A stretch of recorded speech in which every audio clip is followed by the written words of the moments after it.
It's not easy being a patient in today's world. Medicine is changing right before our eyes.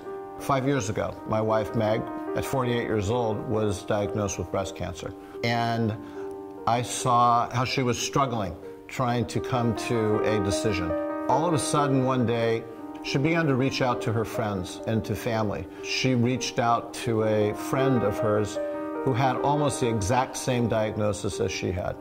And her ability to be able to talk to her friend about the decisions that she was making really was a defining moment for her. And it was a defining moment for me, and really the catalyst for creating Patient Talk. Patient Talk is a new health information service. We've created a platform that addresses the practical problems, the mental challenges, and the emotional issues associated with a life-changing medical diagnosis. It's an opportunity for patients to come to our site and hear stories from other people who might be just like themselves, on camera, on demand, anytime, any place. And we want to be able to impart information that just isn't available on the internet today. If you look at the WebMDs, or really any other health information site out there, they all provide a service, but they also provide basically the same thing. It's facts, it's figures, it's definitions, but they're totally lacking in the element that Patient Talk is going to bring, and that is the emotional connection, a supportive community, and most of all, hope. If you look across the internet spectrum, you see sports, politics, news, certainly entertainment, all moving towards video. So why not health information? Over the coming years, Patient Talk will produce dozens of series covering medical diagnosis for women, men, children, and teens. Each medical diagnosis series will deal with the discovery process, specific diagnosis, treatment, side effects, how to communicate, and accept support.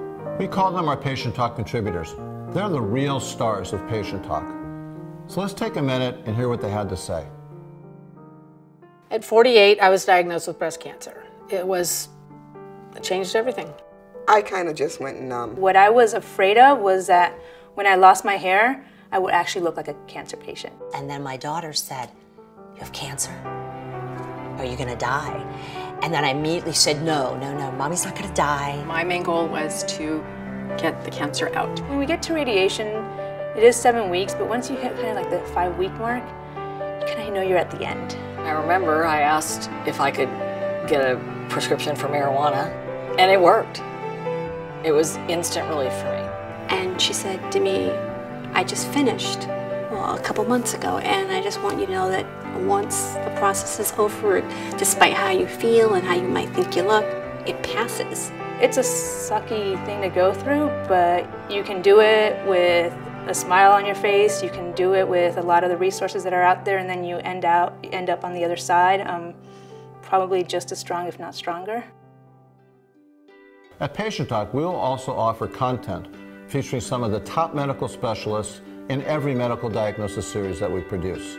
These doctors, nurses, clinicians will be given the opportunity to talk to our audience in a way they only wish they could if they had the time to do so in today's challenging medical environment. At Patient Talk, we believe in the importance of support groups. But unlike any other service on the internet where people are only able to reach out through the typed word, we are going to connect people through video, because video is what Patient Talk is all about. We are health information at its best and most personal, a new generation of content, contributors, and expert advice to help you and your loved ones get through the most challenging of times.